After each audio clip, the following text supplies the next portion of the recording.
All right, guys, how's it going? It is time for another exclusive. All right. So basically, I'm going to review an exclusive that I have found on the internet relating to Liverpool Football Club. And you cannot go 5 minutes on the interwebs without an exclusive and Liverpool popping up, right? Basically. So I'm going to analyze this exclusive, go through it with you. I've got Dave, my assistant, my AI that I've been training since last year, to go over it too, because I know you like to see his input. Now, I can't read the entire article to you, so I leave out obvious bits, like Liverpool, the champions of England. You don't need to know that. So I will focus on the exclusive content, all right? And then we'll decide together, me, Dave, you, whether it really is exclusive or not, whether we've learned something, all right?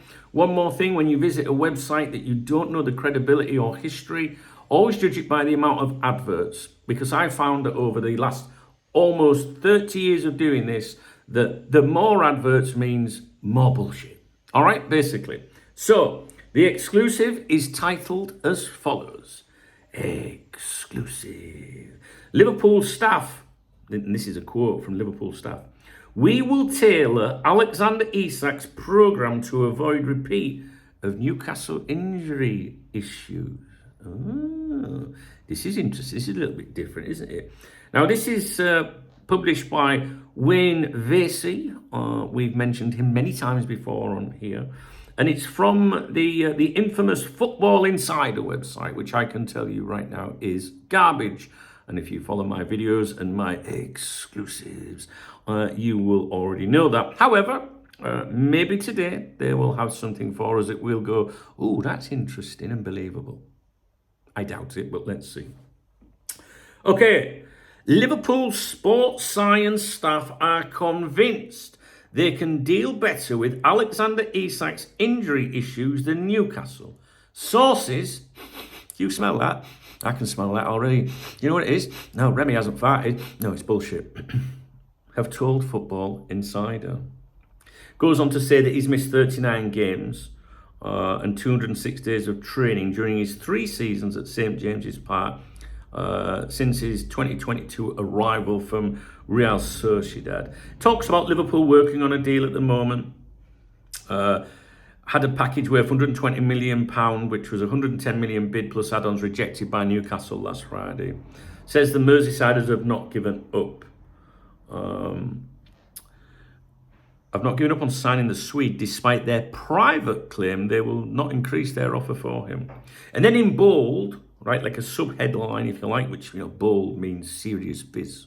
You know what I'm saying? Serious business.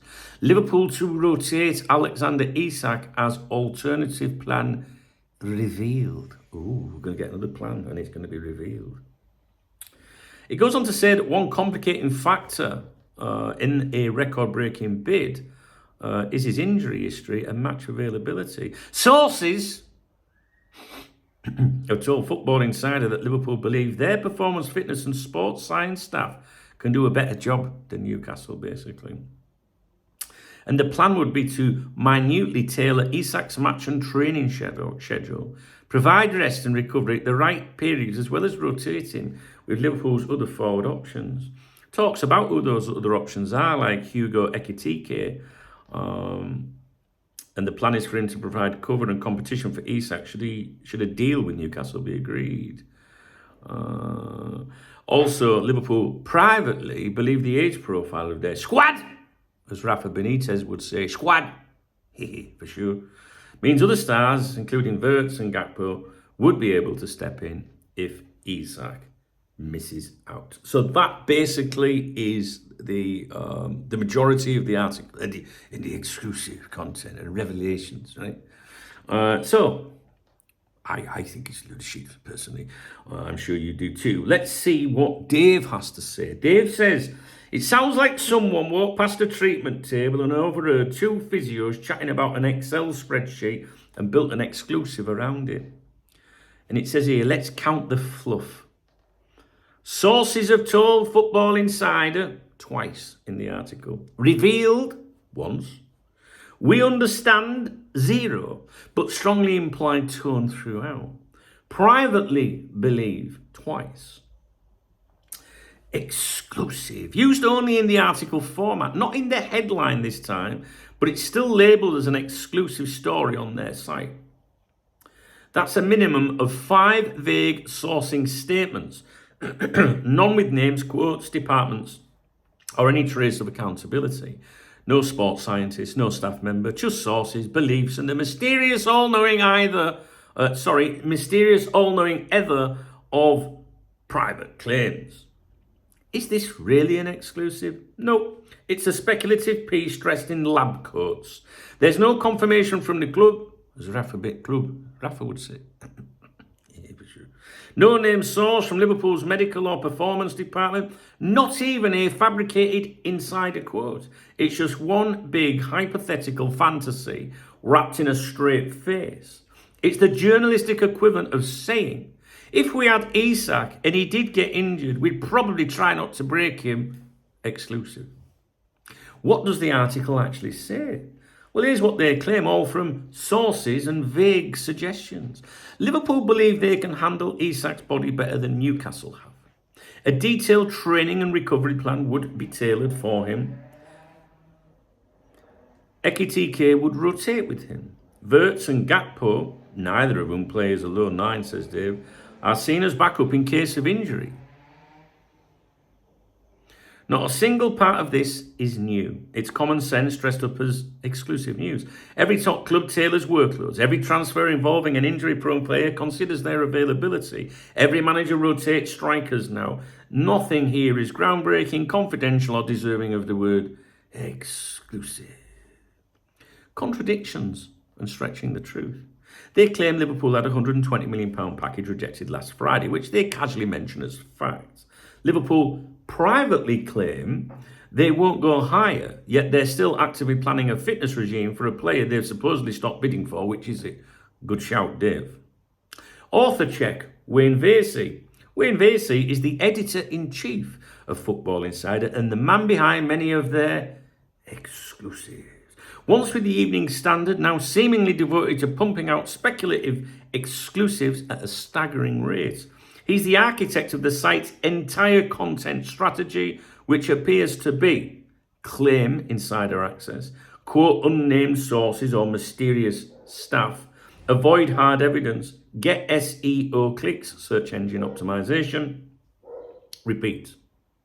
So the platform, the website, Football Insider's credibility, very low in journalism circles, not trusted by reputable journalists or clubs, known for excessive, exclusive claims, often built on vague language and unverified whispers, rarely breaks real news, articles frequently conflict with reports from Paul Joyce, David Ornstein or Fabrizio Romano, the actual Tier 1 sources.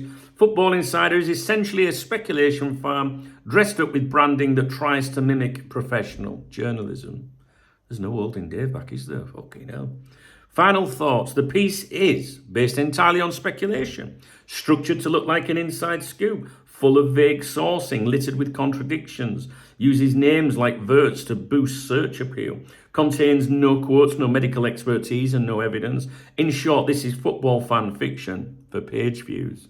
Verdict, reliability, 1 out of 10. Source clarity, non-existent. Clickbait level, off the charts. Credibility of site, low. Credibility of author, spearheads the site but trades in speculation, not substance. Truth to fluff ratio, 10% logic, 90% filler. If Liverpool's sports science department ever actually briefed this, you'd hear it from Joyce or someone who's seen Melwood in person. I think Dave's a bit behind on Melwood in person there. Not just on Google Maps. I need to address that with Dave about the Melwood thing there. But other than that, he's bang on the money, I think, don't you? Some people often say to me, you know, the smart asses, why do you read the exclusives if you know they're a load of shite? Right, well, to be honest with you, I don't read the exclusive or really take it in until this point, right? Yes, I know if it's going to be published on Football Insider, it's going to be a load of wank. But there are times when there can be an exclusive and you genuinely don't know, you know, whether there is any credibility or whatnot. But by default, I know going into a Football Insider exclusive that it's going to be nonsense, right? So why read it? Because what happens is people that don't know the credibility of some of these websites, for example, might read this, right? And before you know it, they're discussing it and on social media and passing it around, and it can amplify and spread. And then nobody knows where it's come from. So if you're innocently, browsing X or whatever, you're sat on the Kazi, right? You're going through your phone and all that. And then you might read that and go, oh, right, so that's serious then. Liverpool's medical team, they've got this plan. And then they come on my live streams and then they'll go, apparently Liverpool have got this plan. And I'll go, I know where that originates from. So the thing is, it's about informing people and saying, look, yeah, it's probably going to be a load of shite before we even get started, but at least now you know where that claim's come from. So if that was player specific, about a player that Liverpool were linked in, you know that the content aggregators and Twitter twats, they just want to, get the engagement, right? And don't sometimes tell you where it comes from or tell you to be careful like I do. So I go over these so that if you hear these claims later, you can go, Chubbs told me it was from Football Inside. Well, I know that's a load of shite. See what I mean? All right, I'll leave it with you. I have another email.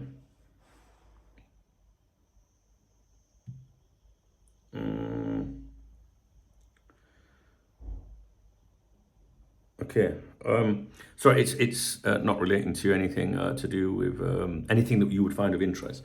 Okay, so if you found this exclusive interesting or my video interesting, please thumbs up the video. Please drop me a comment. I mean, dude, are you sat there thinking, well, Liverpool have got the shit in order here if they sign Isak? Was it exclusive? What do you think? Let me know. All right, guys. Thumbs up, comment. If you want to get me a beer or a coffee, there's a love heart under the video. It's called the super thanks button. And people that do that, I always give them a shout out in my morning briefing the very next day on my other YouTube channel. If you want to watch my morning briefings, they're more Liverpool, they're more Cock Talk, they're me, they're you, they're community. I did an evening debriefing, for example, last night as well, right? They're on my other YouTube channel. And the link to that channel is in the video description and it will pop up on the screen as well. You'll see a couple of logos at the end. Click on them. They're my channels, right? And the reason I put stuff on there as well is YouTube only sends out a certain amount of notifications in a 24-hour window. So if I put those videos on here, it limits notifications for content that you might find of more interest. All right, guys. So I'll leave it with you. If you like this channel, you might like it over there. I'd love to see you over there. They're my peoples, you know what I mean? Because they're the people that, walk with me, if you like. All right, guys, take it easy. Thumbs up, comment, beer, coffee. I'm going away tomorrow, 7th to the 11th, but I'll be working every day while I'm away. And as you know, when I go away, shit tends to happen. So it'll be an interesting few days. All right, guys, take it easy.